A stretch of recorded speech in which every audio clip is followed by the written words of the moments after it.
I would say when it comes, the trouble is if you don't use one of the big taxes, you are left with lots of little ones. And I would argue partly the problem last year was a lot of increased capital gains tax, changes to the non-dom regime, maybe individually defendable, but you put them all together and it gives an overall impression of the UK is quite anti-enterprise or anti-foreign wealth. And the risk is if the whole is substantial in this budget and the Chancellor has to do sort of 10 taxes, it's pretty messy and it falls foul of what I was saying earlier, which is what's your one message you're trying to communicate. Just one quick follow-up. So Vince, you wrote that a 1% rise in VAT would raise 7 billion and you felt that this was still below what other countries are capable of raising through that measure. Do you think that the UK ought to perhaps take that option? Well, value-added tax is 25%, I think, in every one of the 5 or 6 Scandinavian countries.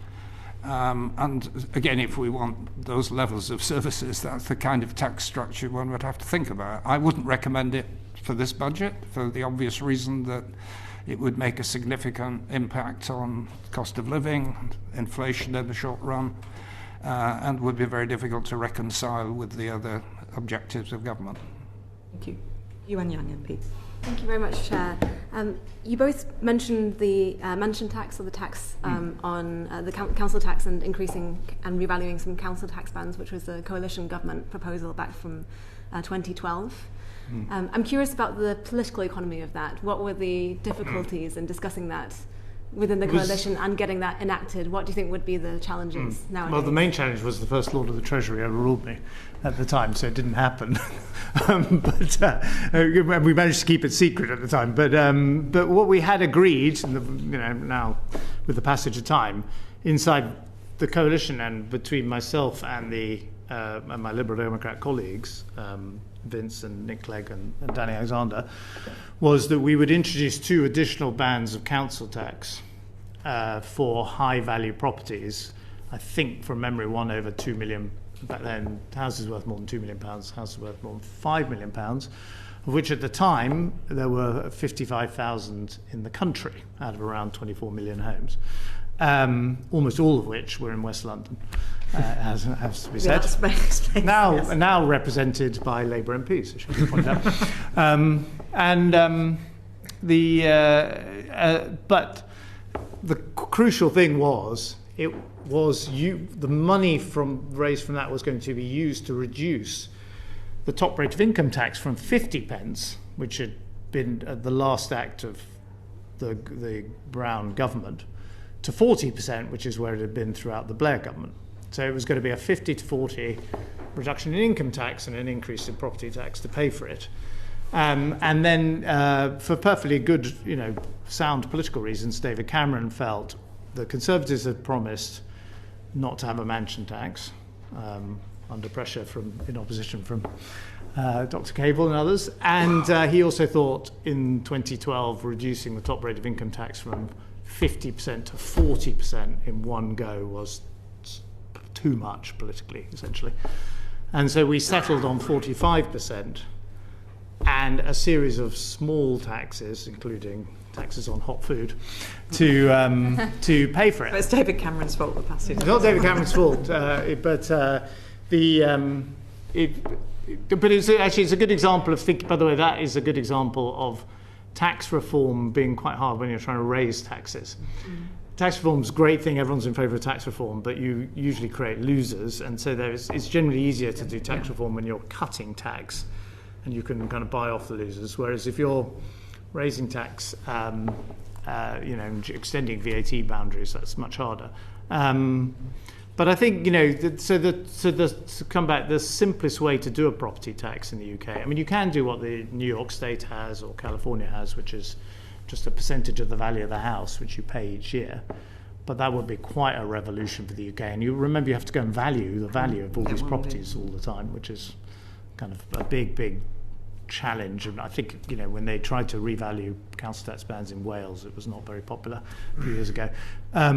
So the idea was you would have these 2 additional bands, but crucially, the money was going to be used to reduce taxes on high incomes. So Yuan Yang. Mr. Osborne, you mentioned at the start of that answer that you said the Treasury overruled you. Could you go a bit more into the Prime Minister the overruled the me. Prime Minister The Prime overruled you. Minister overruled me. I say overruled me, but we're still very good friends, and so it was never that kind of relationship.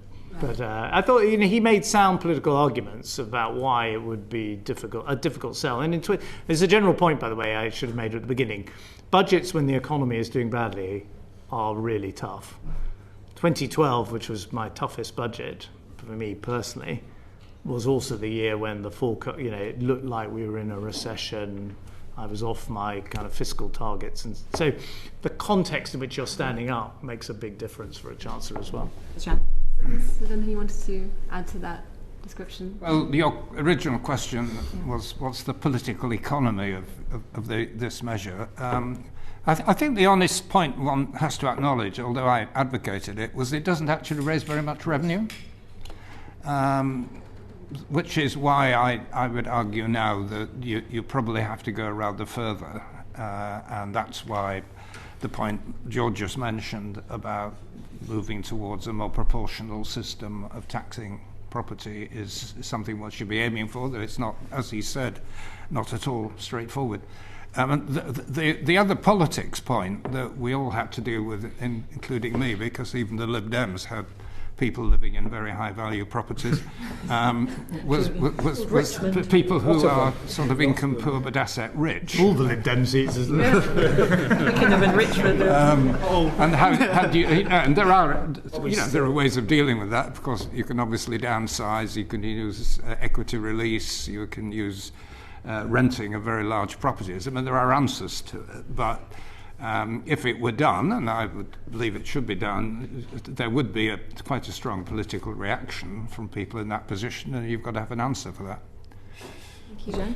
Mr. Osborne, you mentioned just now that it's, of course, more difficult to raise than to lower taxes, and earlier that the government is to some extent a victim of the low headroom, £10 billion pounds in headroom, which is the same level actually under Jeremy Hunt, so kind of post 2022, lower headroom than before the pandemic. Do you feel then it was irresponsible for Jeremy Hunt to cut national insurance by 2p, which would have doubled the headroom if he had not taken that measure? I think I will just on the headroom point. I mean, he was a chancellor at the end of a parliament facing an election a year away. He knew he had an election, and he just has to get through 1 year and deliver. I mean, in theory, the political theory is you want to kind of land on the election day with no headroom, right? Because you use your last budget to deliver the headroom either for expenditure increases or tax cuts, depending on your party or your manifesto. It's very different from the first budget of a parliament, where you're hoping to be the chancellor for the whole of that parliament, in which case you are delivering a big headroom so you can deal with changes in the forecast. And in crude political terms, you've got your war chest, which your party will expect you to deploy as you get close to the general election.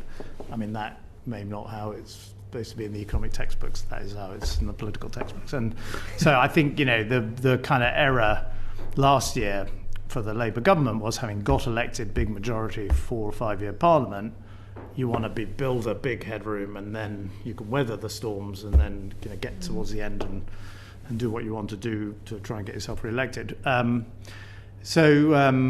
terms of for Jeremy Hunt, I mean, I had a lot of sympathy that the political pressure on him from his own party is he's got to deliver something to try and help win the general election. I didn't choose to reduce national insurance, and I think there's a kind of it's a bit of a simplistic way to think about politics, that I've delivered a tax cut, therefore people are going to re-elect me. I think people want an overall sense. Who is it? Have you got a grip on the economy? Are you people who look like you're in charge of events? And am I feeling better off as a person? And I might not know. I mean, there used to be a cruel test of like, well, what's the rate of national insurance that they used to throw at MPs on interviews and back then. And I just think the overall objective should be for people to feel better off and for people to feel that their economic future is secure with this government. And that's the confidence they need to exude, which they're not currently exuding. You mentioned then what's in the political textbooks, the political incentive to spend down the whole headroom, in effect handing over to a new government without any rainy day reserves in case of turbulence. And under that logic that you just described, every 5 years there'd be a running down of headroom and then a huge budget and then a running down over 5 years, which is the opposite of what a country would want for stable growth. How do we get out of that economic imperative, that political imperative that is caused by the current fiscal framework? Well, I think you can get out of it. First of all, like, elections cost in democracies. They just, that's just a fact. As I used to say to the Treasury, unfortunately we've got a general election. That's like the nature of our system. And if the Treasury was around, they'd have no budgets and no elections. But but if you kind of, I think I would. Other people will judge whether the coalition government, or given the election result in 2015, the Conservative message on what came to be known as austerity or fiscal prudence, it commanded public support at the time. I know that's not how people remember it now, but it did, and it got us re-elected. I would say Gordon Brown, in the early phase, his prudence for a purpose. I'm paying down the national debt. I'm using the mobile phone spectrum sales to pay down. That was a very, compelling message for a Labour government, that you could trust the government with the public finances, and they weren't immediately spending everything that they raised. And I remember I was in opposition at the time. It was extremely hard to kind of find our way through it. So, to your point, I think governments that exude prudence, caution, small c fiscal conservatism, do get re-elected, have historically in Britain, and I thought, again, coming back to the Chancellor's speech yesterday, she says, reduce the deficit, cut waiting lists, cost of living. Well, in some ways, reduce the deficit sits above those things by reducing the deficit, by being fiscally prudent and conservative. I am going to be able to afford to help you with your cost of living. I'm going to be able to afford you with your afford reductions in waiting lists in the health service and so on. So there's more of a hierarchy there than just having them as sort of three random things I want to achieve. I'm trying to get into some specifics, so I'm going to bring Bobby Dean in. Mr. Dean.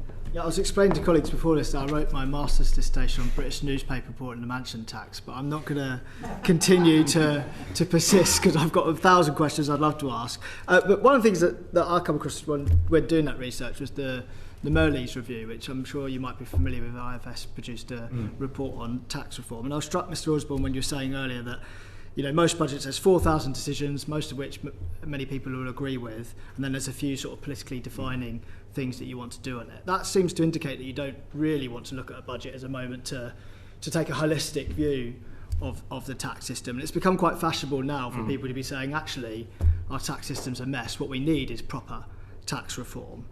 So I just wonder when that Merleys review was issued, what you thought of it. Did you just chuck it straight into the shelf going, this is politically impossible? Or did you try to think more deeply about what proper tax reform of Britain would look like? I did attempt a number of tax reforms and tax simplifications, and we created an office for tax simplification, which has now been abolished. But I'll give you, one example was a big simplification of pensions taxation. Which was seen as getting rid of the requirement to annuitise, but that's actually, it was a reform of taxation, giving people essentially much more freedom over what they did with their pension. That was a big tax simplification and kept entirely secret till budget day because of its market sensitivity, and I think generally regarded as having gone well. The stamp duty reform, which I got rid of the slab system, cut stamp duty for 98% of people, did increase stamp duty on high rate properties, which is the only thing people remember, and then all the thresholds were frozen for all the years afterwards, and so as a result it's kind of crept up again. So there were kind of individual pieces of tax reform. I think those are quite small fry reforms. Right, so I think to be realistic, when I was Shadow Chancellor, we did a big review into a flat tax. The truth is, if you say we're going to abolish income tax, national insurance, we're going to create, income tax has been around since William Pitt the Younger. There are good reasons why every chancellor who's been in office for a while and wants to do their big tax reforming budget looks at merging national insurance and income tax and backs away from it because it's just very, very hard to do. You did set up the Office for Tax Simplification, as you said. So I guess you recognise that there was a need for fundamental simplification, but we've got the most complex tax system ever now. So did you miss an partly opportunity? because Parliament wants to achieve, governments want to achieve all sorts of things. They want to encourage people to save for their pensions. There's a big pressure now. In Scotland, we want the Scottish Parliament to be able to set different rates of tax. There's pressure on to allow English mayors to have more tax powers. All of these things lead to complications. And when you want to encourage particular forms of investment or saving, you create things like the EIS scheme. All of these things equal tax complexity. And then people say, well, the tax code's got longer and longer, but the individual bits in it are things that broadly people want, which is tax breaks for enterprise. To push you then, the people who are calling for tax simplification or major tax reform, are they just naive, politically naive? Are we doomed to have a more complicated tax system as we have to appease all these different sectors in the economy? I think you'd have to have a period where money was flowing into the exchequer, not the case at the moment.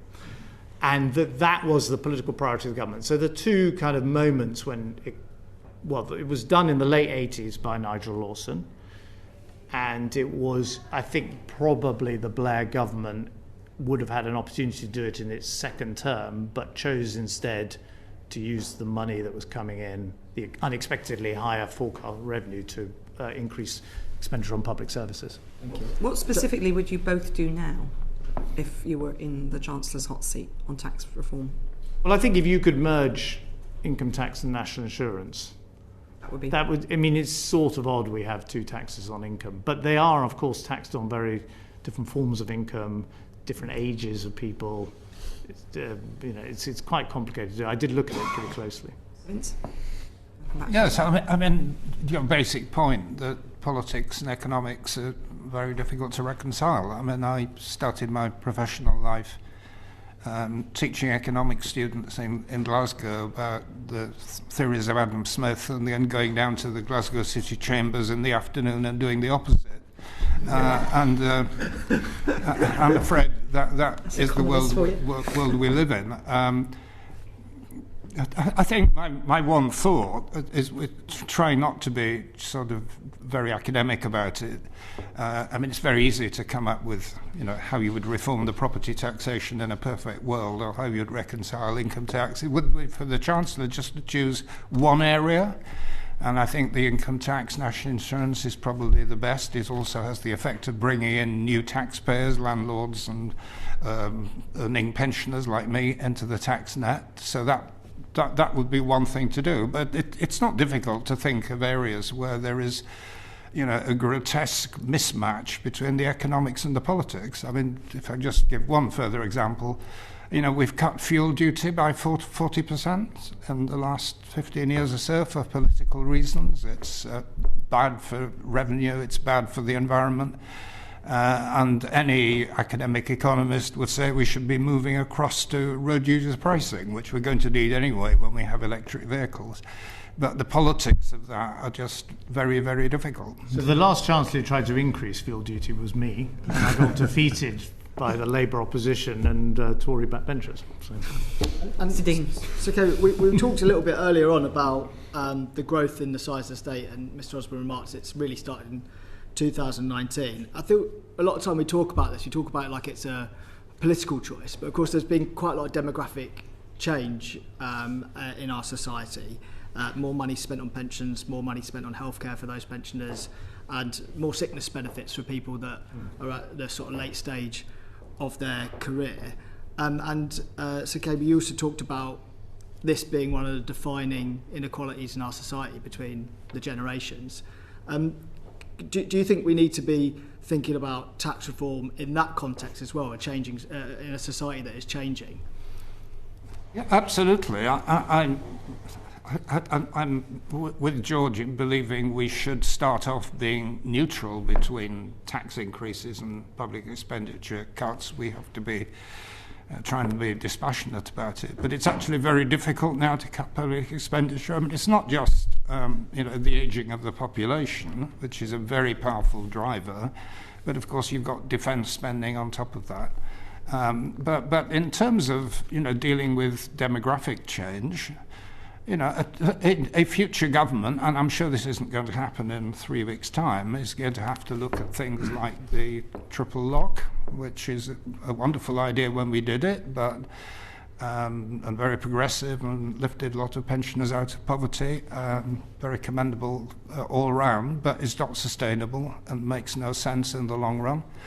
And you're going to have to move to a double lock or something. And this government or the next one is going to have to grasp the nettle which Andy Burnham and Theresa May both failed to grapple with. I think we tried to in the government, of trying to get people to pay for care other than through the council tax system. I mean, these are the kind of big, meaty, reform issues which governments keep backing away from because they're too difficult. But precisely because of demographic change, you're going to have to be faced. I think, can I just say, to give a couple of outstanding examples of cross-party cooperation in reducing burdens on the state. The cross-party cooperation on raising the pension age, so a report commissioned by a Labour government, implemented by the coalition government. The auto-enrolment in state pension, in pensions, private pensions, which has increased savings in our society.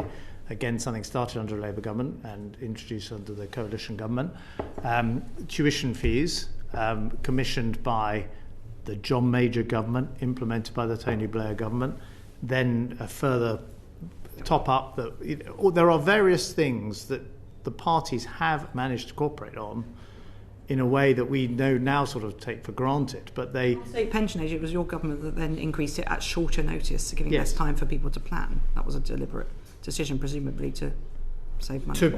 In the aftermath of the financial crisis, to show that the country was getting a grip on its public finances. It caused a lot of havoc for people. Anyway, I've got an issue. We'll come on to pensions in a minute. I think a lot of that was to do with the raising the female state pension age in the 1990s, which was passed through Parliament, widely advertised at the time. And that was changed at very short notice for people. For both men and women. Yeah, but it compounded that first point. But anyway, we're going on to pensions. Catherine West. Thank you, Chair. Two quick questions. One about national insurance and one about the national living wage and London living wage and regional living wages. Yeah. The first one, national insurance, obviously quite controversial change by the Chancellor last year, which some employers were very unhappy about, but which over time might end up creating more balance or revenue. Your assessment on that particular element, because conversely there's currently a think tank who is saying no, we'll do the opposite to spur jobs. And the second question is just on the living wage and that sort of entry level, pushing up entry level, and what your views are on that way that it's slightly abutting now entry level graduate jobs, etc. Not the committee hasn't taken a view because I think it's, but I think it's an interesting point for you having introduced the NLW and those of us who have introduced the London living wage. To have a reflection on that. Vince, do you want to take that first?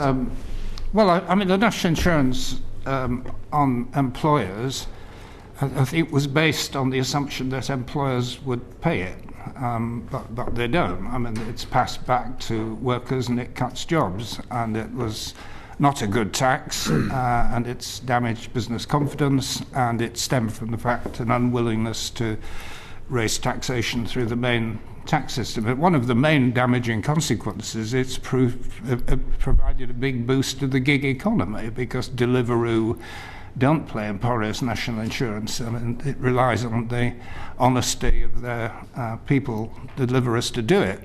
So, national insurance on employers had all kind of negative secondary effects.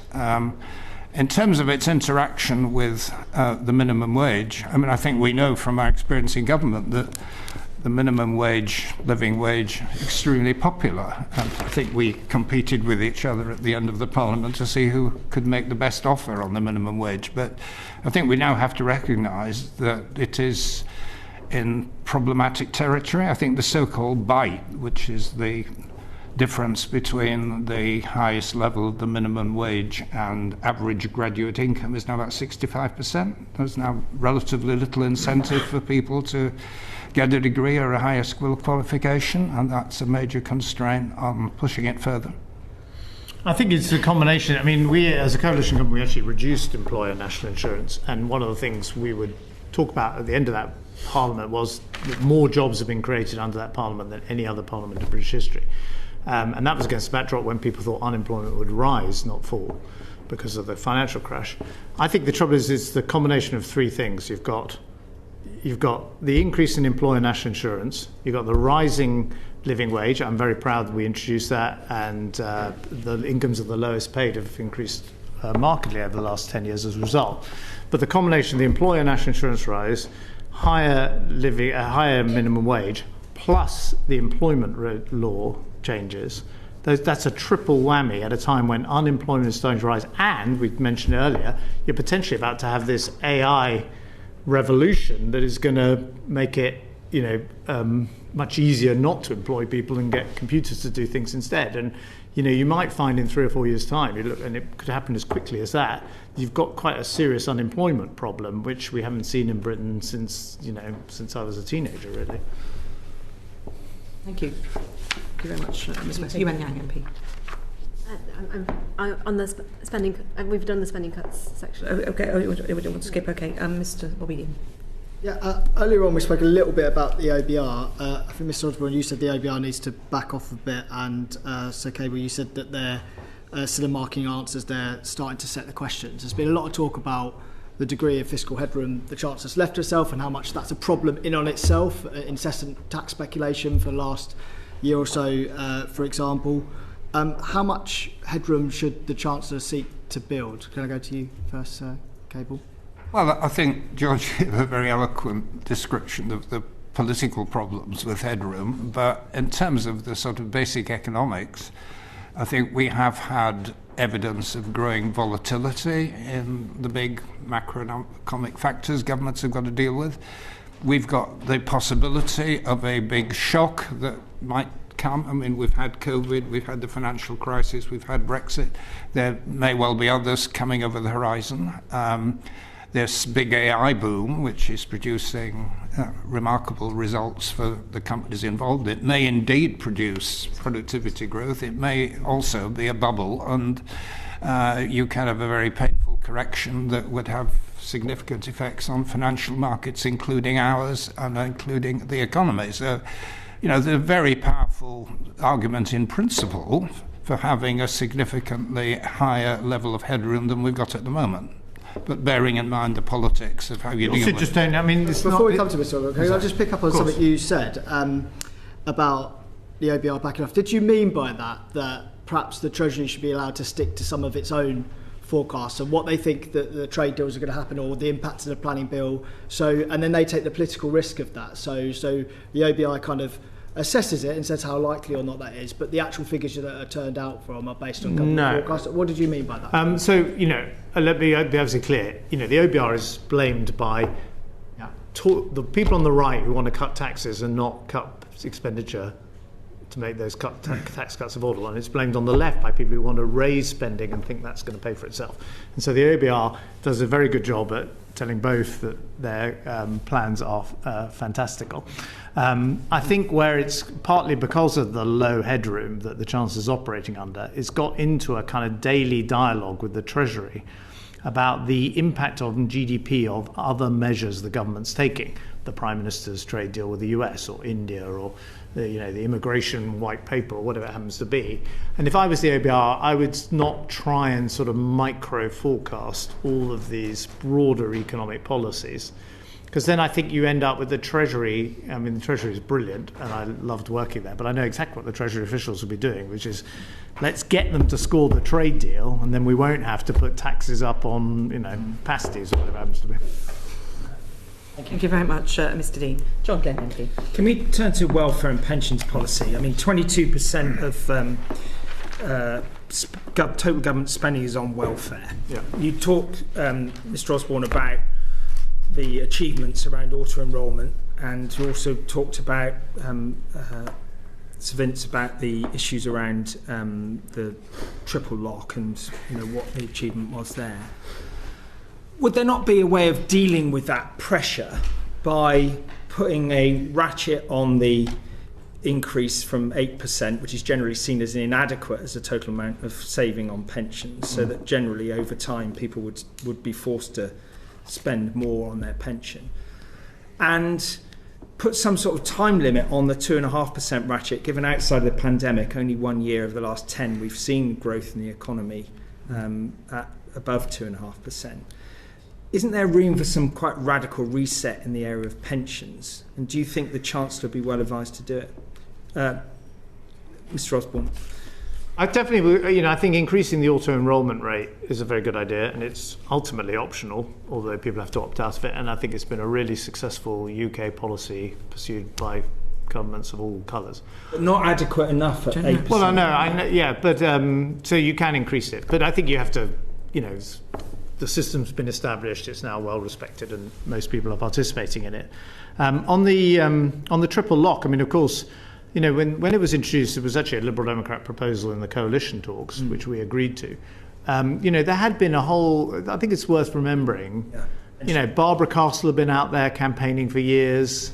There were big marches around pensioner poverty in the 90s and 2000s. These were, it didn't come out of the blue, this policy. It was designed to address a really serious problem, which was pensioner poverty. I'm not saying pensioner poverty doesn't exist today, but we're in a markedly better position. Unless you're prepared to go back to an earnings link, at the moment it's the inflation that's triggering the triple lock. So that's not a double lock, that's a single lock of going back to the Margaret Thatcher policy of linking the pensions to earnings. And if you want to go back to that, the ghost of Barbara Castle will come and revisit this government. Can I just sort of probe around this area? So Vince, did you want to come in and say anything different on that? Well, I think, where you answered the question with yourself, that if we moved from a triple lock to a double lock, simply remove the mandatory 2.5%, which is way in excess of current or expected economic growth, that would provide pensioners with protection, but it would also put it on a more sustainable basis. Can I ask you about the issues of the future liabilities in terms of pensions? Because we've obviously got some quite big differences in the public sector liabilities going forward, and some opposition parties have been looking at this. And Mr. Osborne, when you were in government, you introduced the career average imperative. What do you see as scope for reform in this area, given the wide discrepancies now between DB and DC pensions, and what that means for our society? Well, I think you would have to address public sector pay if you were going to get rid of career average DB schemes in the public. You'd have to bump up kind of annual pay. Remember, it's an overall package in the public sector, which is often forgotten in the pay negotiations, that they're getting but they've got more job security and they've got pensions. I don't think that's the sort of first thing I would look towards, to be honest. I mean, I think now you've got the career average schemes. I mean, personally, I didn't really see the point of the last Conservative government getting rid of the limit on lifetime pension savings, which I had brought down. The reason they did it was because you run into problems with DB schemes for consultants, judges, senior military officers, and dare I say it, members of the government. But I think they can be addressed somewhat separately, because otherwise, looking into it in some detail, Chief Secretary. I know it's very complicated, but it's quite a. If you're looking for, ways to save money, I don't know. I thought. I didn't think it was necessarily the right. You think Chancellor should actually be doing things to pensions at a budget rather than in a long-term approach? Because let's take the lifetime limit. So you introduced it, you focused on it for a bit while you were Chancellor, then you stopped being Chancellor and no one uprated it. Then it hit these problems, which actually in 2012 in the Public Accounts Committee we were picking up that people were leaving jobs because it wasn't worth their while working. Doctors and so on were retiring early because they could afford to. And nobody then really kept an eye on it, and then we hit these big problems. I think it was more like tail wagging dog, because it was particular problems in public sector DB schemes where notionally there's a very large pension pot, although of course it doesn't actually exist, it's funded out of current taxation, and it hits the lifetime allowance. But as a result, they got, the last government got rid of the lifetime allowance, so people, wealthy people can put a lot of money into pensions again. I don't know. I mean, it's just sort of struck me as, in terms of pension reform, I think it's true. I mean, I would argue the pension reforms we introduced were successful in 2013 and 2014. I mean, actually, Ruth Kelly's pension reforms were pretty effective as well when I was in opposition. If you look back at the... But there's a lot of... but at the dispatch box and budget day, if you think of the whole of government accounts, which lays out everything, although it doesn't include pensions, and then you've got the budget, as you talked about earlier, about the rabbit out of the hat at the end. But is that the right place to make pension policy because of the other political pressures on the chancellor? Yeah, because I think it has to be balanced against. You ultimately got to put all these things into the mix to make your sums add up. I mean, and so it doesn't mean other aspects of pension policy like the pension age and that's separate legislation, separate debates, and. But I think we're talking fundamentally about the taxation of pensions, and the budget is a tax event. So, when you were Chancellor, you looked into Michael Johnson's proposal on the lifetime ISA, and it was characterised as an attempt to try and create an alternative savings vehicle. Given that 10 to 15 billion of pension relief is on higher rate taxpayers, and if you'd have had the mass adoption of that vehicle, you would have had different levels of tax relief. I mean, is that something that you think is still unfinished business? Yes, I mean, if I was given a ninth budget, I would have definitely done. People understand ISAs, right? They were introduced by, there was a precursor introduced by John Major. Gordon Brown introduced ISAs. We increased the limit, £20,000. They're very simple to understand. I think pensions has got unbelievably complicated for people certainly outside of the public sector. And most people haven't really got a clue what their pension pot is, even very financially literate people. And there is an idea that you could kind of replace pensions with ISAs, if essentially as a vehicle for saving, and so that things are tax-free on the way out rather than tax-free on the way in. And I was very tempted to try and do this. I made the big mistake, I mean, actually this comes to your point, Chair, of sometimes in budgets, the rabbit out of the hat does work. So the pension reforms and the sugar tax I introduced, I think if I had announced a sugar tax in advance, consulted on it, it would have been killed by the industry and lobbying forces out there. But it was done as a surprise in a budget. And so by then it's already happening and people can react to it. On the pension changes, I made, with hindsight, the mistake of consulting on them. The pensions industry went mad, and I had to back off. Thank you. Sir Vince, anything to add? I don't have a great deal to add. I think one of the great difficulties we had in the coalition, and I think maybe George is too modest in not acknowledging it, that when we did try to push through public sector pension reform, there was widespread industrial action. It was one of the most controversial and difficult things that we had to do, but it did partly address the problem you describe. And although it wasn't ultimately a matter for the government, actually one of the difficulties was persuading members of Parliament to accept a more stringent... And judges. And judges to accept. It took 10 years to resolve. I mean, you had advice in the Treasury about that this could break the law, and then the McLeod case obviously threw that up and created... And I'm receiving lots of letters about McLeod now. It's created, chaos for people. Some who have to make decisions won't make decisions until their point of retirement. So it's keeping kind of parallel systems running in effect. Huge cost to those pension things. When you're making a budget, there are decisions that you could make in one budget that can have a long-term run. I call them the George Osborne ticking time bombs, because there's a few like this that which we'll maybe get to if we have time at the end. But this was one that has caused a lot of. Were you aware of that in the heat of the 4,000 decisions you're trying to make in the budget? I think the public sector pension reform was done more across the government. I mean, certainly driven by the Treasury wanting to get it done. The subsequent McLeod judgment and problems, obviously did not come up at the time, or else. A lot of it. We had some warning that there would be a problem about equality law on this. It was warned at the time. Not that I recall. I mean, mainly it was me and Len McCluskey in my office having lots of rounds of negotiations and getting him to. We dropped the auto-enrolment in the Labour Party in return for him agreeing to career average pension schemes.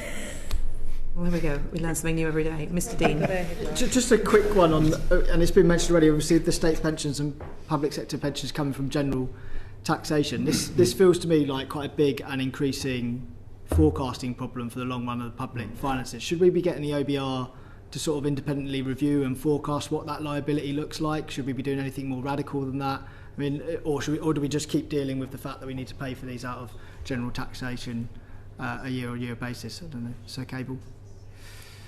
Well, I think as part of the kind of more general oversight, which the chair's alluded to, that trying to deal with pension issues piecemeal, and particularly in a budget, isn't very helpful.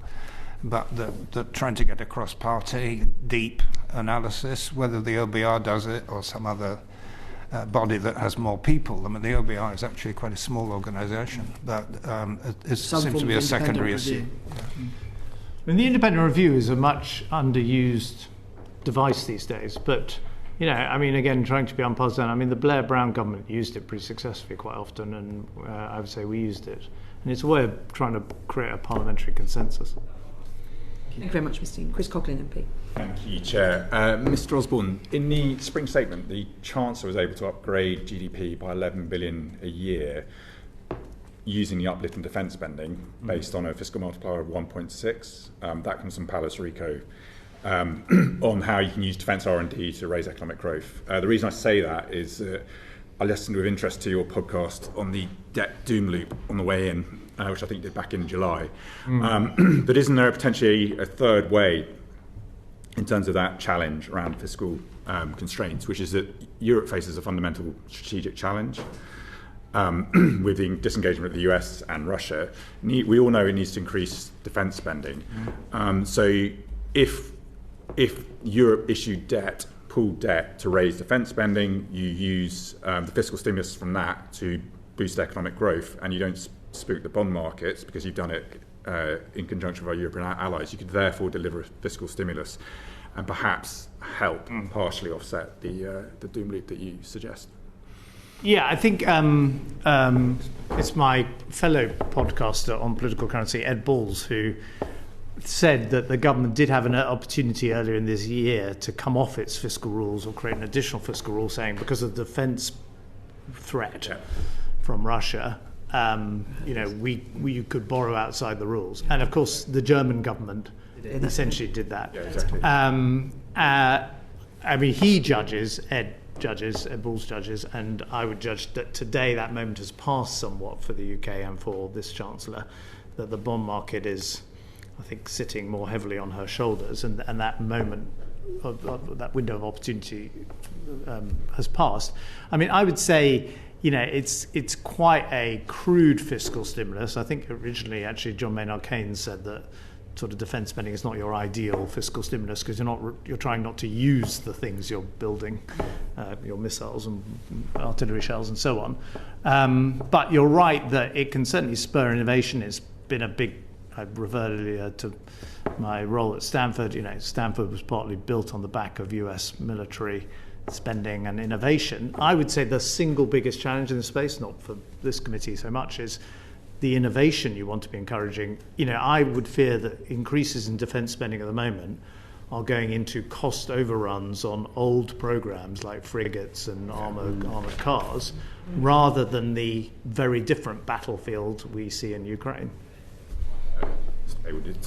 Yeah, if we're talking about defence and how to manage defence spending in an economically useful way, I would refer to the work that's been done in the industrial strategy. I think one of the biggest reasons that persuaded me, and I think my colleagues, to adopt an industrial strategy in the coalition was what was happening to the British aerospace industry, which is at the heart of defence procurement.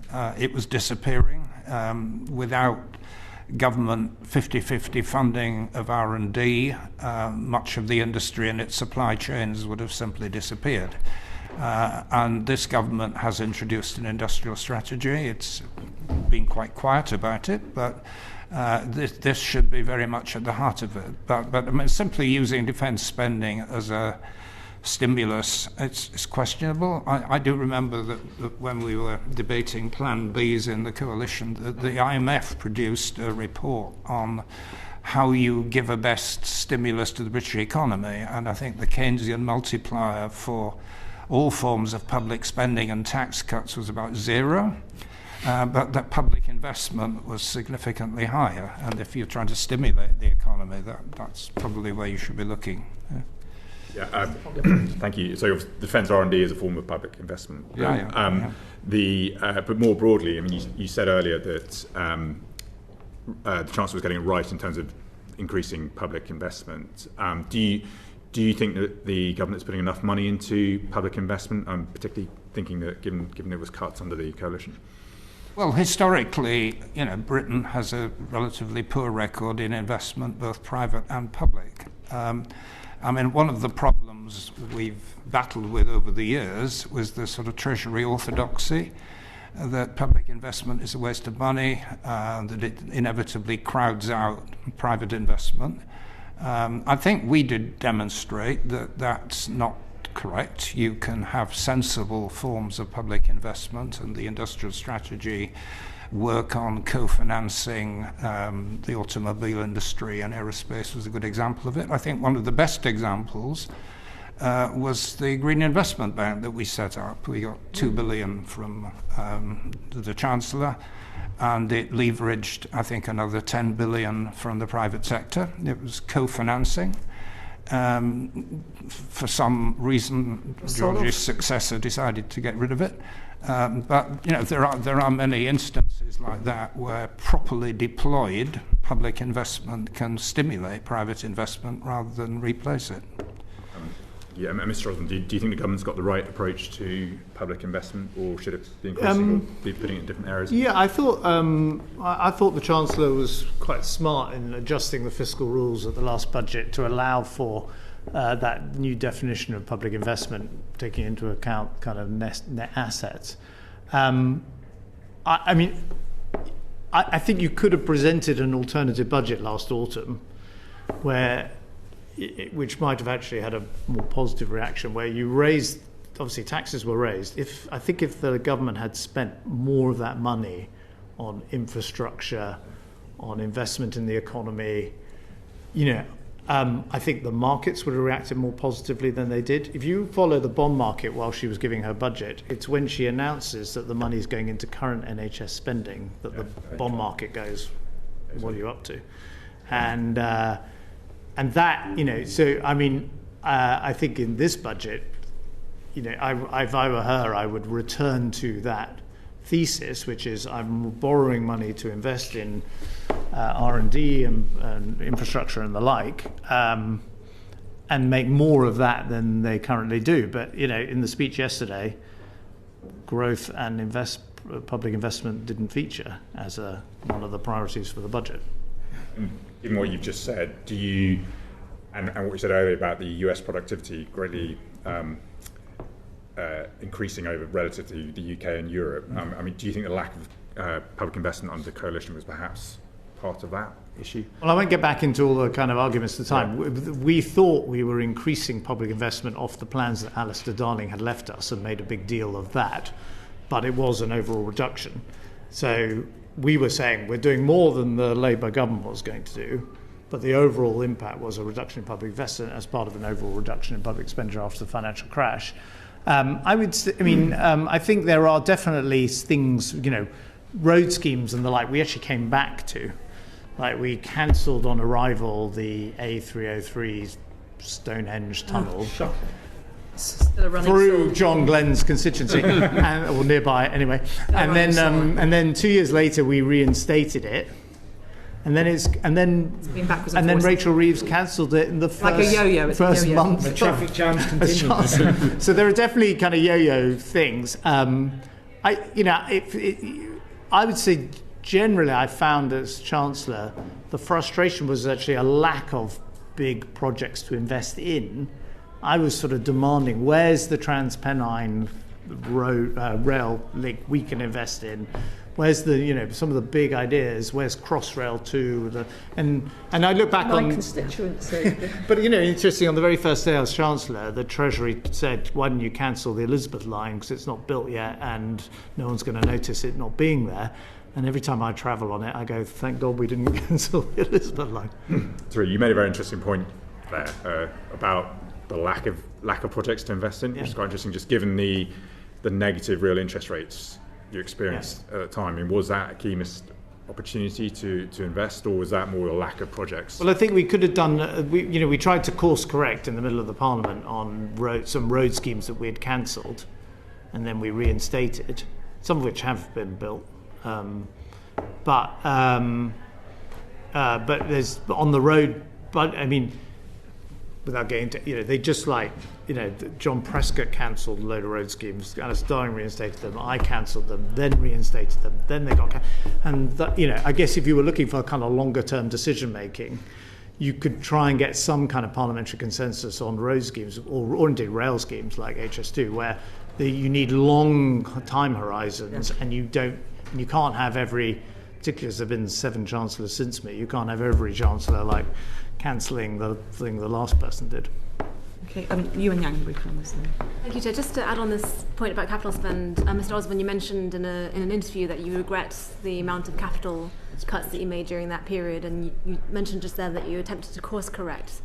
Why was there the attempt to cut capital spending at a time when interest rates were almost zero, so you would have had effectively free money for the government to invest? Well, I mean, so we were operating off essentially the baseline that we inherited from the late Alistair Darling, and he had built in plans to cut the deficit, which at the time was 11% of GDP, and he had a big cut in capital spending, and we in the coalition said we were actually doing better than what we'd inherited. But of course, with the passage of time... But that's not what residents or No, of course, with the feel. passage of time, you look back on it and you go... I mean, this is, a challenge which is sort of easier to see when you're outside Parliament than when you're in it. At the time, you think you're doing one better than the people who came before you and you're outfoxing your political opponents. But then you take a step back and go, well, maybe that just was the wrong thing and we should have totally rethought the capital budget. And then we definitely cancelled some things which we later had to reinstate, or wanted to reinstate, which obviously was not ideal. But I do think, even if we'd massively increased the capital budget, first of all, it would have put more pressure on current spending at a time when we had such a high budget deficit. It would also all put more pressure to raise taxes. And the borrowing, it's all very well saying zero interest rates or negative interest rates.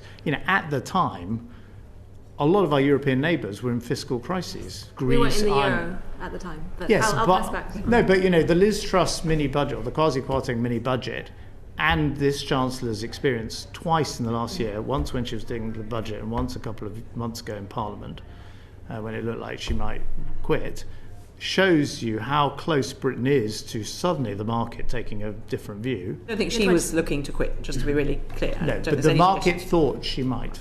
Okay, let's just be clear. No, of course. Yeah, I just want to be clear for the record. Sir Vince. Well, I would confirm that. And this is something we did have quite a lot of strong internal debate about in the coalition, about why we couldn't borrow at low interest rates for investment. And the answer, I think, George has given, that what the advice we were getting from Treasury and our economic advisors was that the bond markets don't distinguish between capital and current spending. It's all borrowing. I mean, that was the argument that was thrown back at us. I think with hindsight, many things that the coalition did in fiscal policy that I strongly defend, even though they're unpopular. But I think this is one area where, with the benefit of hindsight, we could have taken a different track. But bear in mind the specifics. I mean, the one big public investment that was in front of us was HS2. I think it still accounts for half of public sector spending. I think when it came to our cabinet, the benefit cost ratio for HS2 was about 1.6 or something, which is barely credible. Then the subsequent government decided to do the low-value part of the project rather than the high-value part of the project. But we're not dealing with this in abstraction. We were dealing with real-world problems in terms of borrowing and real-world problems in terms of a limited range of projects, of which that was the biggest one. Okay, thank you. John Gillespie. Can I turn to Brexit, trade and tariffs? And My favourite like topic, Brexit. Previously, last year's budget, the Chancellor didn't mention Brexit as a cause of productivity performance. Yet, in the last few weeks, and in her speech yesterday, she did. Why do you think that is, Mr. Osborne? Well, it's it's the word that dares not be mentioned by British politicians, or hasn't been since 2016 for different reasons, and there's been a kind of conspiracy of silence in British industry and the trade union movement and everyone else to not talk about the very obvious, to the rest of the world, damage that Brexit has done. Now, that's not to relitigate the referendum. It's to say you could have left the European Union in a very different way and with much less economic damage.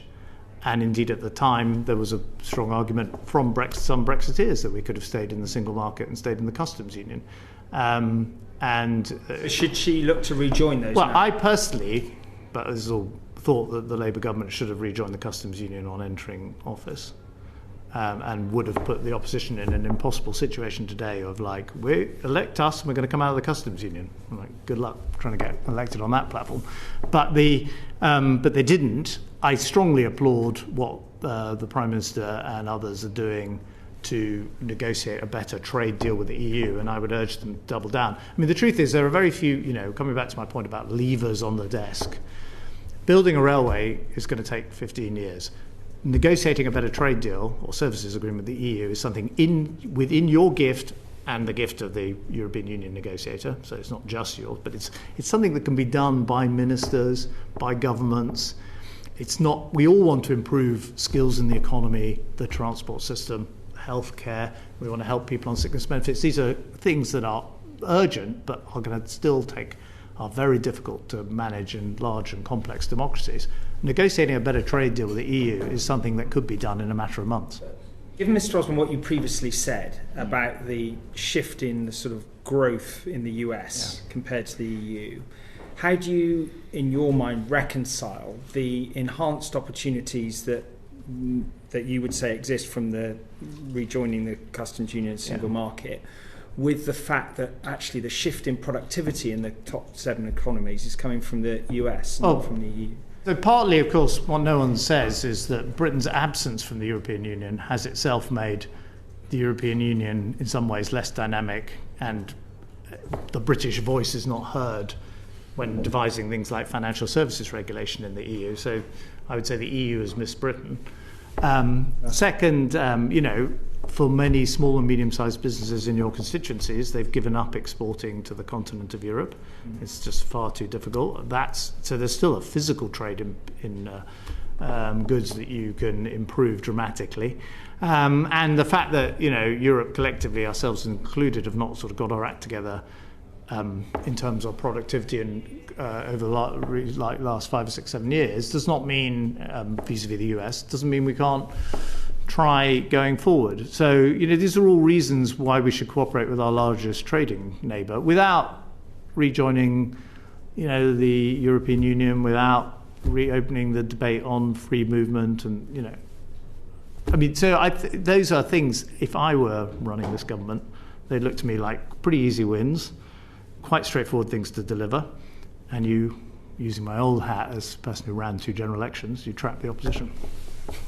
Thank you. So Vince, would you like to add anything? Well, I think my position on Brexit was always fairly clear. I don't want to just rehearse all those arguments, but the Office of Budget Responsibility has now pulled together the empirical evidence, which suggests that the cost to our GDP is even worse than some of the more pessimistic predictions. I think we're talking about GDP being 5% less than it otherwise would have been, and that probably excludes the damage to business confidence, because there was a very sharp fall in business investment immediately after 2016.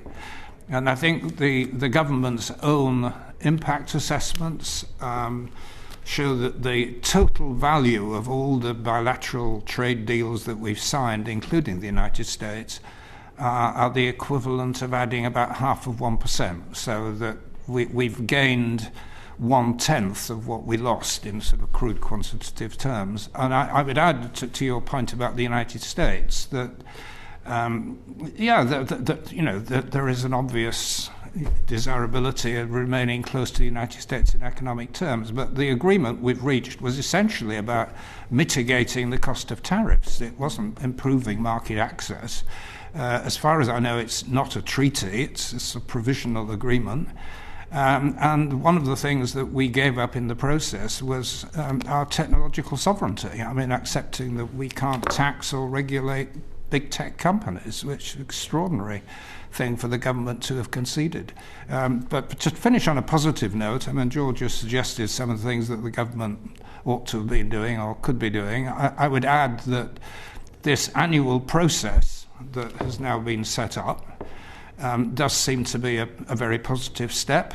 It gives a means by which business groups and others can now bring forward concrete proposals on particular aspects of regulation that need to be aligned. So there is some light at the end of this tunnel, I think. Thank you. Yes, so Vince Cable, just to build on what you just said there about 10% of the value being made up by these free trade deals compared to the deal that we had with the European Union. Would you say that's in net terms? Because obviously the EU is free to negotiate trade deals with all of these other countries as well. So are you saying that one of the freedoms of Brexit means we've been able to get those trade deals over and above the value that the European Union could strike, or are you just saying in isolation? Pointless. Yes, well, the European Union has itself reached agreements with, I think, Mercosur, ASEAN, potentially India, which, had we remained in the European Union, we'd have been able to take advantage of. So I think the measurements of this government, or the last government, were gross rather than net, but I'm not sure exactly how they did their calculation. Thank you very much. Chris Copeland. Thanks, Chair. Just a general question. With the policies you implemented in coalition, do you have any regrets, and that you would advise the Chancellor to do differently? Who's who first? Mr. Cable.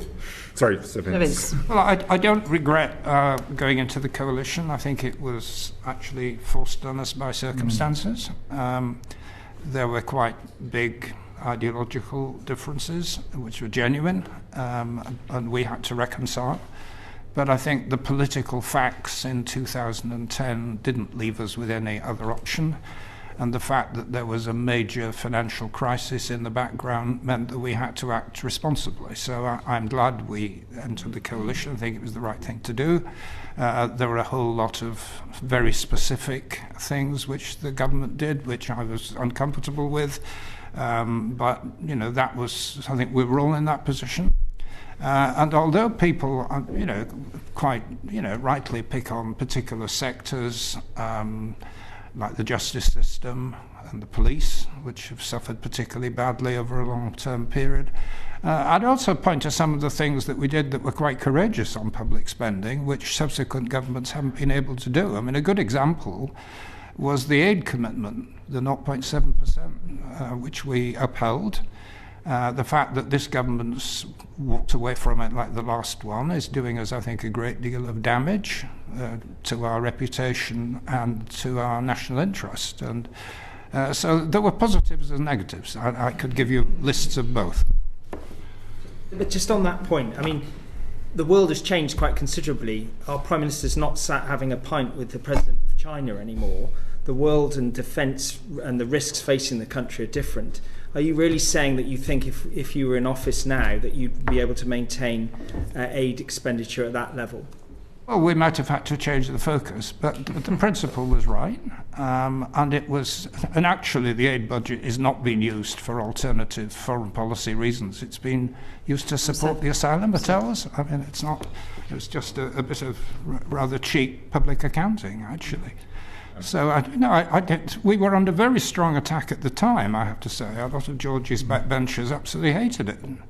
But it was something that we kept going. And I would simply add, because it was my own personal bailiwick, that we did put a substantial amount of commitment behind our industrial strategy financially, although there was an opportunity cost to that, and a lot of people would have said instead of supporting the car industry or the aerospace industry, you should be increasing benefits here or there. So, we did make some difficult but right choices.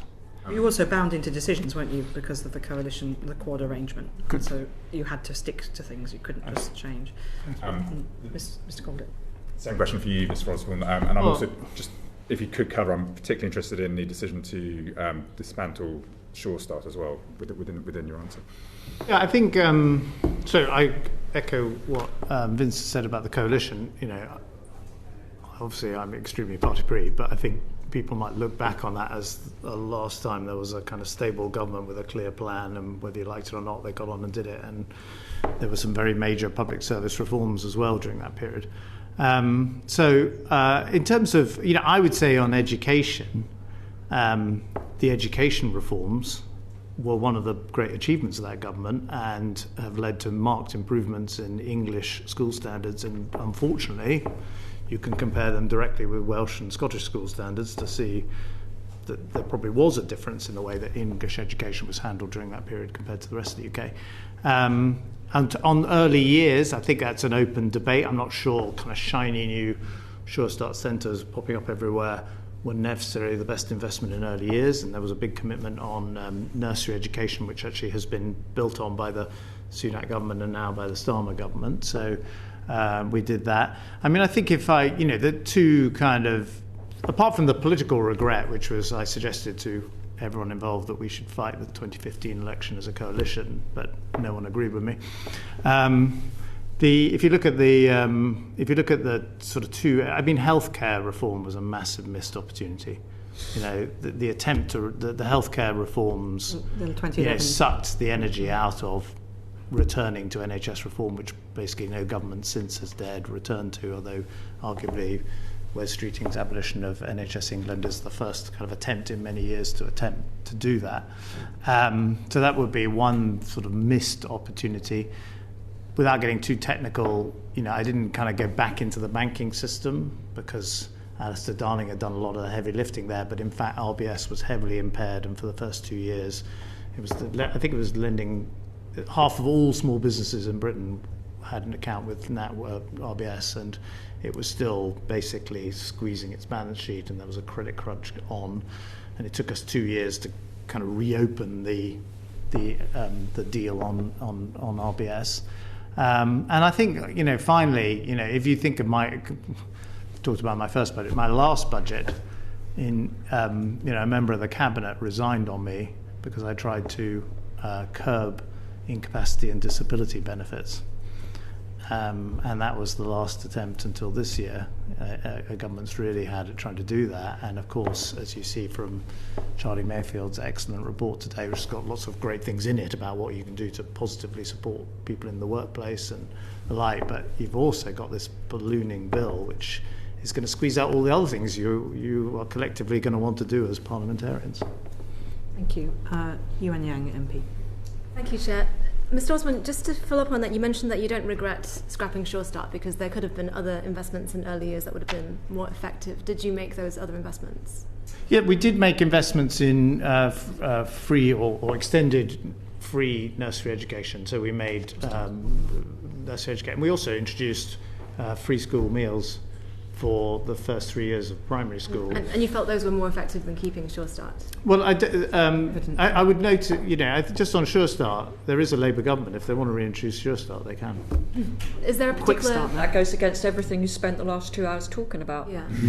So would you propose that this Labour government continue with I think investment in early years is a good thing, and anything you can do, anything you can do to make childcare. No, well, we did invest in free school meals and in free free nursery provision for parents.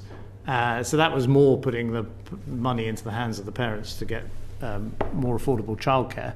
I think the evidence at the time on Sure Start was mixed. I know there's been work since.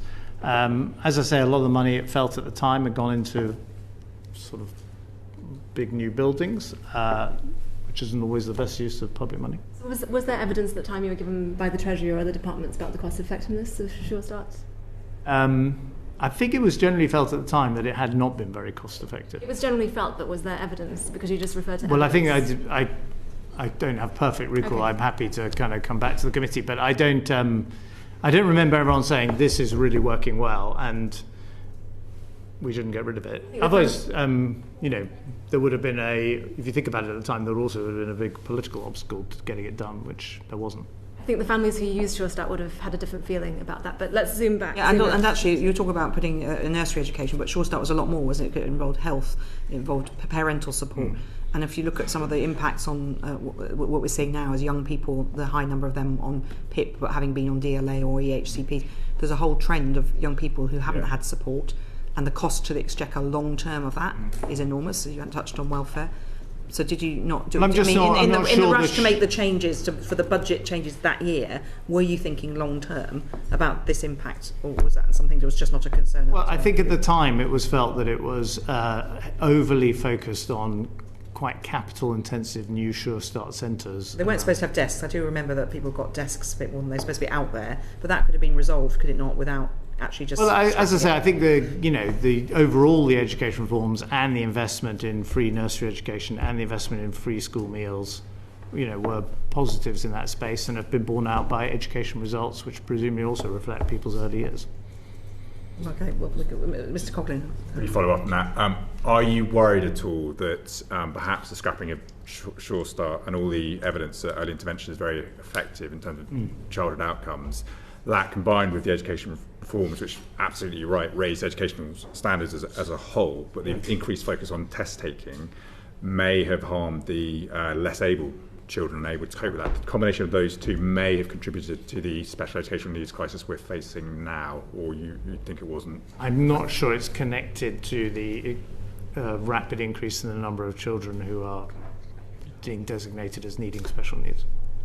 Even though in 2010 there were 1.6 million special needs children and there's 1.7 now. I think there are also, incentives in the welfare system that drive the classification of children. Thank you. Yuan Yan. Thank you, Chair. I wanted to zoom out a bit more, since we're talking about the regrets of the 2010s. I was in university during the 2010s. And very young Parliament. We can go into many different regrets in that stage of my life, but I was studying studying economics during the coalition government, and I want to return to the topic of growth that we had at the beginning. At the time, the kind of accepted orthodoxy of the economics departments was that a desire to run a surplus budget at a time when the economy was under capacity, recovering from the financial crisis, and interest rates were very low, would be leaning in the opposite direction of promoting growth and recovery back to the equilibrium output. So, Mr. Osborne, do you feel that your attempts to run that surplus undermined the growth and the recovery? Well, we ran a deficit, albeit a reducing deficit, throughout the time I was Chancellor, and we slowed the growth of debt because we were reducing the deficit.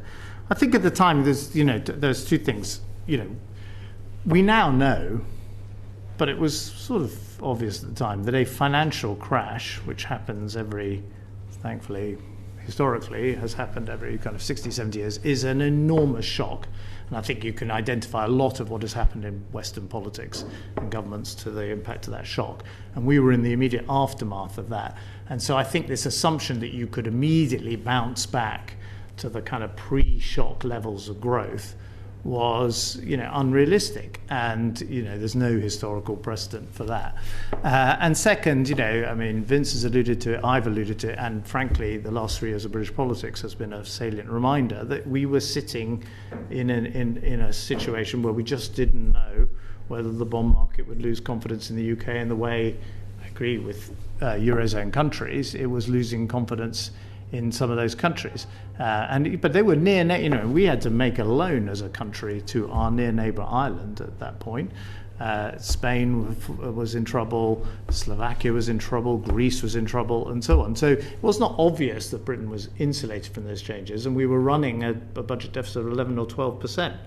And the truth was, He's not here to kind of defend himself, but in the conversations I used to have with Alistair Darling, he was also very aware that this was a really difficult situation. And if you read his memoirs, he actually says one of the things I would have done was put up VAT, which at the time his Prime Minister screamed blue murder about. At the time, did the Treasury, which I presume had the similar mainstream orthodox view of macroeconomics that academic economists had, did the Treasury warn you that attempting to run a contractionary budget would delay the recovery in itself? No, well, if anything, the Treasury orthodoxy was we needed to go further. I think because they also thought we wouldn't have the political will in a coalition. It was a hung parliament for the first time since the 1970s, and a coalition since the first time since the Second World War. And people did not believe that this government was going to be able to do anything. They thought that the coalition would fall apart, that it would be paralysed. But in fact, working, with Vince, with Nick Clegg, with Danny Alexander, Ed Davey, a welcome member of the cabinet I was part of, these were, we made big decisions. And I think it comes back to the point I made earlier, like plan beats no plan. If there was one piece of advice I'd give the current Chancellor, that's not a bad motto.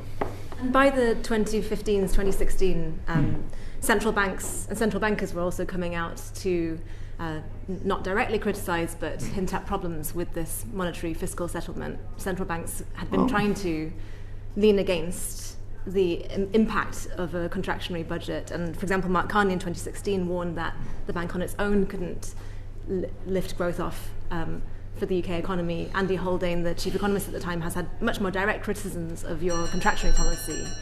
Do you reflect on those interventions? Well, I would say both Mervyn King and Mark Carney subsequently, would say to me that because of the tight... I mean, remember, by the way, this was not nearly as tight or contractionary, as you put it, as almost all European countries were running at the time. And indeed, the United States of America, though it talked of fiscal stimulus under the Obama presidency, the truth was state governments were running contractionary fiscal policies across the United States. And in fact, the fiscal path of the UK and the US is almost identical during that period, if you look back on it. And the Obama administration and Larry Summers were talking about fiscal stimulus. We were talking about austerity or, getting the public finances in order. But in fact, we followed a pretty similar path, and it was milder than a lot of European countries were forced to follow. And I stand by the results, which was the fastest recovery of any of the G7 economies, the most jobs created of any parliament in British history, incomes of the poorest 20% rising faster than they'd done in the previous 10 years. I mean, lots of things I'd like to have done more with, but unfortunately this country had a vote on the EU. Oh. Bobby Dean, MP. Yeah, I want to take the long-run view as well. So we've talked about the bond markets, but of course they will respond to a variety of economic models. So there's no one pathway. It's just you need a credible plan. And I think, the coalition's plan was to weigh more heavily on spending cuts than tax rises. I think there was an 80-20 rule, or not a strict rule, but that was one of the things that was said. And given where we are now with the sort of social infrastructure, the foundations economy, you've mentioned the justice system, policing, there are lots of concerns about NHS and welfare state now. If you were to take a 25-year view, would you still make the same decisions, or would you weigh a little bit more heavily on the tax side to ensure that social infrastructure doesn't disintegrate? Can I come to you first, Sir Vince Cable? Well, I think, within the coalition there wasn't a wide range of disagreement, but I think probably the Conservative colleagues would have preferred to lean more on spending and us to take a bit more out of tax, but we'd have been talking about 70-30 rather than 80-20. And I think one of the key factors which produced that coefficient was the fact that on the Lib Dem side, one of our priorities was to lift the threshold on low earners for income tax. So we were arguing for a substantial tax cut for people on low and middle income. So in a way, we contributed to that 80-20 mix that you describe. Can I just, it was the sort of introductory part of your question, just to make the point about, which I think we've missed a little bit in the discussion, about why Britain has this particular extreme vulnerability in bond markets. I mean, there's a mixture of factors. I mean, the United States is getting away with far more reckless policies than we would ever have dreamt with because they have a global currency. We're not anchored in the Eurozone, and the shift away from final salary pension schemes mean that we don't have institutions which are trying to soak up government bonds in the way that the Japanese have. So we simply don't have the options that many other countries do to manage external public borrowing, and we're therefore particularly vulnerable. Mr. Dean. Mr. Osborne, do you want to respond to that point about the 25-year view of social infrastructure and whether or not we're weaker now because we lean too heavily on public spending cuts? Well, I don't think that was the case back in 2010, 2015. What I would generally say is that, you don't have to run such a tight policy in peacetime, if you like, outside of the kind of aftermath of a financial crash, but you do need to require reform in return. And I would say, when you look at the justice system, I think if anyone's got experience of the court system, I think could ask legitimately, I keep hearing about it's all to do with money and inputs. I think you could legitimately ask the court system and the legal profession and the judiciary whether they might reform the way they handle themselves and in return for money. So if I was the current government, I would do more kind of striking deals, which is we'll invest in return for reform. And that was, if you look at the kind of most successful period of the Blair government, Blair-Brown government, they were demanding reform in return for additional public expenditure. Thank you very much, Mr. Dean. Catherine West MP. Thank you. 2 quick questions. The first is... Do one at a time, perhaps? Yes. Boris Johnson introduced a hard Brexit, but also left a legacy of 1 million newly arrived community in migration terms per annum as his legacy. Would your advice be to the current Labour government to seek entry to the European Union again? No. I don't think we sadly can rejoin, because you'd have to... it doesn't seem to me entirely...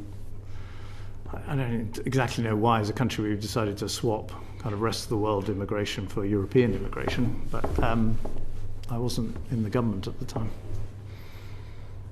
Well, I certainly, rejoining tomorrow is not an option in the very long term. It may well be, and probably would be desirable, but it will be a fundamentally different organisation. If Ukraine is a member in 10 or 15 years' time, we'd be joining something quite different, and which probably has different member states with different sets of obligations, a much more flexible system than we've had. So only the answer I would like to see us rejoining, but over a very long time frame and in a much more open-minded approach.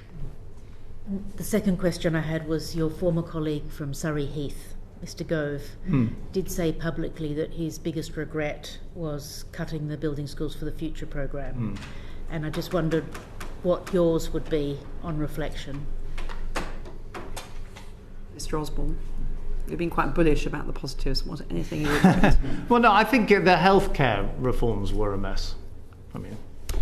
And that's such a big area of government spending, and it basically frightened us off ever kind of returning to it. And it is annoying because, the Labour MPs around here, this is such a rare opportunity you get. You've won an election, you've got your majority, you haven't been in office a while. This is the moment to be doing the things that are difficult to do. And, healthcare reform is the kind of thing you can only pull off in the first couple of years of a new government. And, that was a mess. Vince? Certainly in our time there were reforms that weren't exactly stellar. Probation reform was probably the worst example. But, I had the hospital pass of dealing with universities. I didn't expect to be dealing with universities in government, but I inherited the problem. And we were faced to a situation not totally dissimilar from today. We had a substantial number of universities going bankrupt. If the government had simply applied the same public spending controls as we had in other bits of government, large numbers of universities would have had to cut departments, cut staff, and probably overall fairly drastically cut the number of students going to university. So we had to find another mechanism. And the unpopular but necessary step that I had to take was to substantially increase the fee level that the previous Labour government, on the system that they had introduced. And it's kept the universities solvent and expanding for 15 years. Of course, they've now got back to the same point that we inherited. But that kind of approach that we adopted, I think, was the best of some horrible options.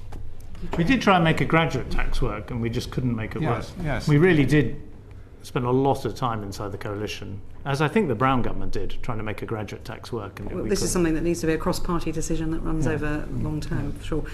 The two-child limit, Mr. Osborne, you introduced, and we had some very good evidence last week saying that it had no impact really on fertility one way or another, whether you have it or not. Do you have any regrets? Because that has definitely pushed children into poverty. No, absolutely not. I think it's perfectly fair to ask people in society who are in receipt of benefits to make the same kind of choices that most other families have to make about whether they can. But some people make choices and then they find themselves, as we heard very clearly last week. So you can have 3 or 4 children, be working, everything's fine, then you're widowed, separated, lose your job, and suddenly you need some support. And the social security system, I think we would all agree, there's not going to be a safety net there. We can argue about how that works, but that safety net isn't there for those children when their family circumstances change. Yeah, the vast majority of families in Britain have to make choices about when they have additional children, the cost that that's going to bring.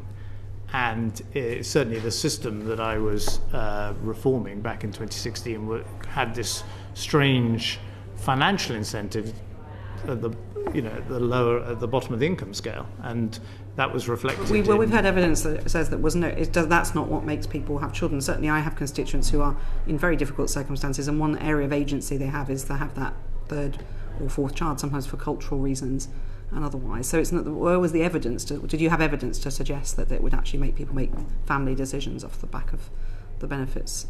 Well, at the time, first of all, it commanded broad support at the time. I think there was quite a lot of Labour support at the time for what we did.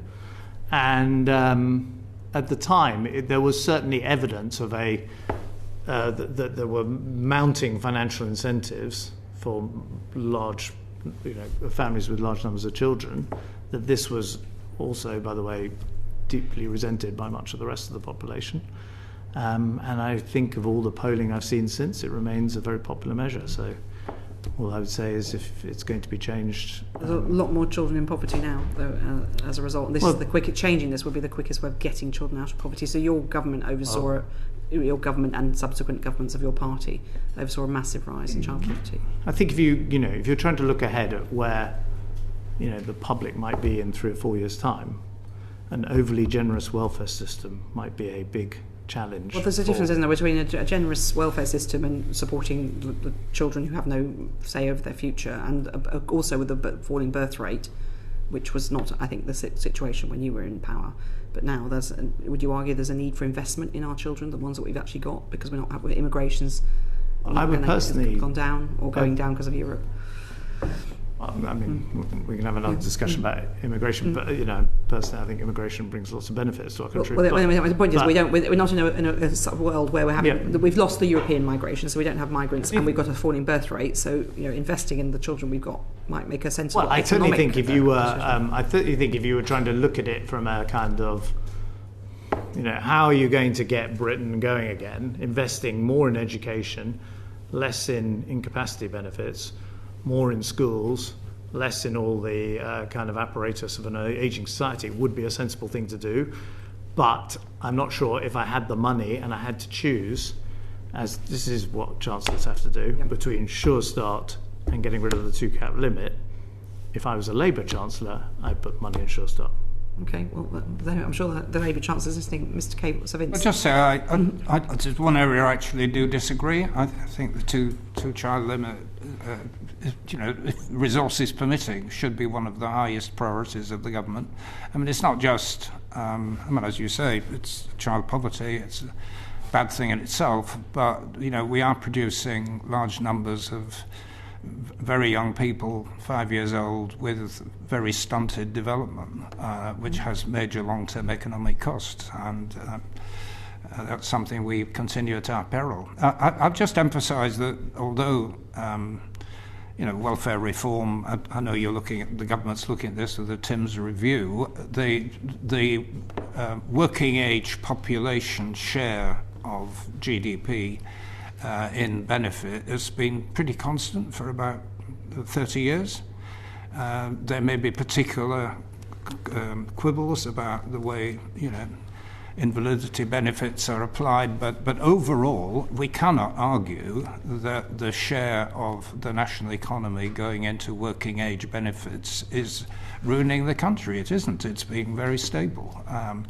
And within that, I would certainly prioritise the two-child limit and also improving the tapers for universal credit and dealing with things like the extreme limitations on, say, 8-hour working before you start losing benefit. That whole thing should be made much more flexible. I think it's worth noting that universal credit and actually benefits to children going often to families in work, about half or just over in some cases. I just want to quickly touch on frozen thresholds, big debate here. So if either of you were the Chancellor now or in government now, Sir Vince, what would you be saying about the because that is going to drag, or the fiscal drag is real. Is that something that you're concerned about? Sir Vince first and then Mr Osborne. Well, fiscal drag is it's one of the worst ways of it's politically attractive because it's relatively concealed, but the big choice we had in the coalition, this government has as well now, which is, do you just allow income tax receipts to rise by freezing thresholds, or do you go for the basic rate? And it's clear that allowing fiscal drag to operate is much the more regressive of the two options, because people on low incomes are dragged into the lowest band, and the people on the lowest middle incomes are dragged into the 40% band. So I would have a very strong preference for taking the politically difficult decision to raise rates rather than to allow fiscal drag to continue to operate. Well, I mean, when we were in government, we did the exact opposite. We raised thresholds. That was our big signature kind of attempt to help the working poor with their tax bill. But this is the kind of debate we would have in the coalition. This is exactly because, Vince would say it makes economic sense to raise the basic rate of income tax. And I would say, yeah, but we can actually get away with freezing the thresholds. We did the opposite. But I'm saying if you were sitting in the Treasury today, I think if the Labour Chancellor raises income tax rates for the first time since the 1970s, that is going to be, having specifically promised not to do it in a manifesto, that is going to cause real political hardship for the government. And it might make more sense for the very good reasons that Vince has said, but continuing the Conservative government's income tax freeze looks like a much more attractive option if you're actually putting together a budget. Thank you. John Grady, MP. Just a quick question for Mr Cable then. The poorest families in Britain faced a double whammy because they lost Sure Start and they lost the two-child cap. And I'm not aware of any academic evidence at the time that showed that the two-child cap would influence the number of people, number of children people would have. We heard last week that it didn't. I think, and so the question is really twofold. First of all, did the government take proper account of the long-term costs? Leaving aside the ethics, and it's deeply unethical for me, did they take account of the long-term costs of these two measures in terms of lost earnings and lost prospects for that cohort of people who are affected? And secondly, do you think the coalition government had a sufficient eye on the distributional impact of its policies? Well, we did produce distributional impact assessments, actually. I mean, they were critical, but we did produce them and we were aware of them. I can't honestly recall the decision-making around the two-child... Well, to be fair to you, Vince, it was actually introduced after the coalition ended in the Conservative government. But I would say we did commission a piece of work at the request of the Liberal Democrats, which was how can we what are the public expenditure cuts that disproportionately affect the upper income brackets as opposed to lower income brackets? And the 3 policies that the Treasury came up with were university fees, jack them up more. Second, get rid of free museum entry, not something I'm in favour of now, I'm chairman of the British Museum. And free swimming lessons, which had been introduced by the tail end of the government that had come before us. And we said no to all 3, beyond what we'd already done on tuition fees. Did you actually have academic evidence, Mr. Osborne, about, kind of robust evidence, about whether introducing the 2-child cap would seriously influence people's behaviour and decisions about having children, as opposed to just general say-so? We produced at the time, and we had internal evidence on the distributional impact of the policy and its impact on child poverty, and we were confident that we could go on reducing child poverty. But Mr. Osborne, gently, because I don't want to appear rude at the end of a long hearing, That's right. and you've been very patient with us, was there evidence about the influence of the policy on people's decisions as to whether to have children or not?